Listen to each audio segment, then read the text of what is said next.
Ikitokea na mimi nimekufa siku moja, mkienda Kimanzi Chana kwetu mwambie ni mama, mwanae nimejitahidi sana kutengeneza kesho, lakini Mungu akutaka ikamilike mikononi mwangu. Nimemwaga jasho kuwatafutia na nimekufa kabla halijakauka. Nilitaka nikamilishe furaha yao ili wasiyakumbuke tena yale maisha ya mwanzo. Mkienda Kimanzi Chana mwambie ni mama, maisha kukopa unga ili hali hatujui ni wapi tutapata hela ya uhakika wa malipo. Maisha kulala bila kula na hadi ya kesho tutamkia uje. Mwambieni wanaye sikutaka kuiangusha familia, lakini ndio hivyo, sisi tunapanga, Mungu anaamua.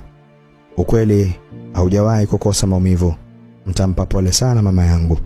Kijana wake nitakuwa nimeondoka mapema mno. Mkifika Kimanzi Chana kwa mama yangu mwambieni itamuuma, lakini ndio maandiko yatakuwa yashatimia. Mtamwambia kwenye maisha mengine sitakubali kufa,